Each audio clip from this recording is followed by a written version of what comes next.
How is it going, everybody? Ian back with another video. Today, I went to the library, picked up a few more books because I'm a glutton for punishment, and I just love staring at my books that I have bought, and then another haul of books that I've got from the library, um, and just love staring at that and thinking I am never going to complete any of these, or at least get this down to, you know, 7 books, a decent TBR, a decent TBR pile, in my opinion, would be about 7 books, and then you just keep adding to that. But I have about 30 books I own that I have yet to read, and then I just picked up. I had last week I had a library haul, which I haven't picked up any of those books yet. And now I have 6 more books that I went to the library for just because I wanted to. But these have somewhat of a theme. These are more Halloween type books, horror books, if you will, hopefully.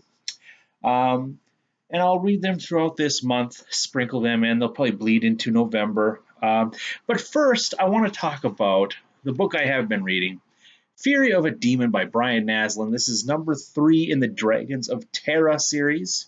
I'm going to probably finish this today, right after I get done with this book, this video.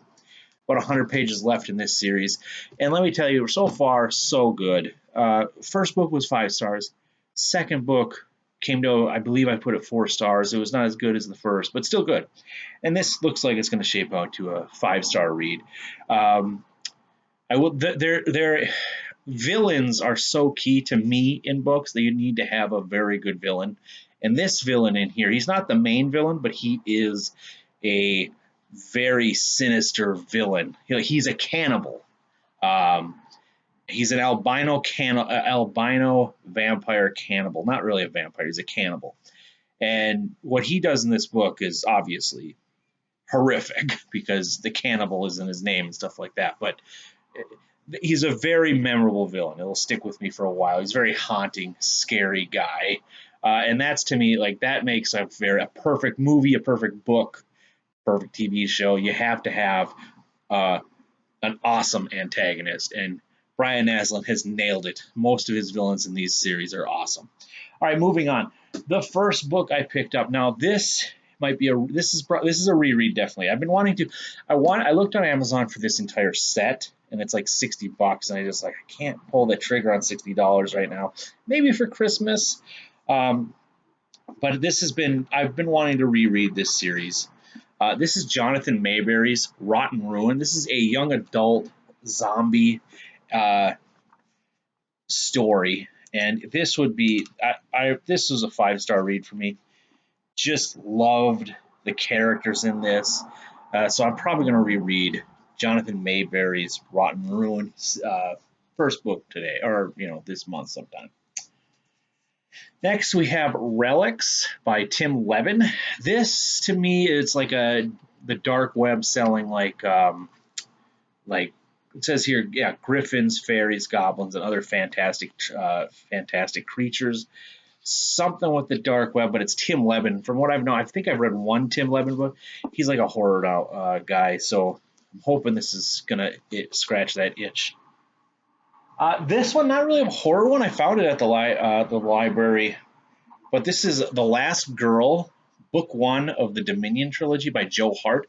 So, a mysterious epidemic, and the birth rates of female infants have gone down from 50% to 1%. So, girls just aren't being born. So, this takes place in the future of that pandemic world, and it's just about this young girl who she's been hidden away in some laboratory or something, so she's gonna break out and see what this new world looks like. I don't know. There's a bunch of these books on the library, so I figured I'd just check out the first one, give it 100 pages, see if it hooks me. So. What else we have? Oh, The Town of Jasper. This one also had no idea. This is James Giannetti. So basically, a cop or inspector investigator comes to the town of Jasper. There's some mysterious stuff going on. I think everybody in the town dies. That's why he comes down, except for one person, I believe. Or they're all dying. They're dying, and the town's dying, I should say. And he comes to town to figure out what's going on. But there's also this cult has also moved into town. So I love a good cult novel. Speaking of cult novels, I picked up Little Heaven by Nick Cutter. I read The Troop, didn't like The Troop. I don't like the, well, I'm not going to spoil The Troop, but it's like the bioterror. I don't really like those type of books. But this one's about a cult. Three women go down to this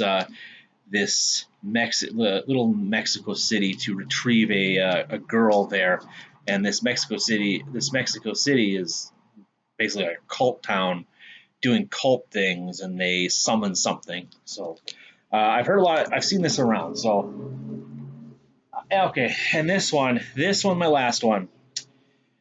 I picked it up at the library, looked at it, put it back down, just like this is too weird. I don't know if I can read this. But then as I was leaving, I grabbed it just because I've heard a lot of great things about this book.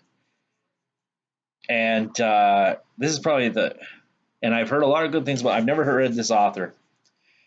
But it is, now please, if you have read this, just let me know did you guys like it? This is Clive Barker's Weave World. It's a beautiful looking book. I read the back. I don't know what this was, but apparently it takes place in a rug. Just this little fantasy world in a rug. I don't know. I just don't know. I picked it up. I figured I'd read maybe read 100 pages a day, or not 100. I'd probably read 20 pages a day, just because I don't know if I can wrap my mind around this. But let me know if you've read that. I've seen a lot of it on BookTube. So, all right, y'all, have a good one, and I'll talk to you later.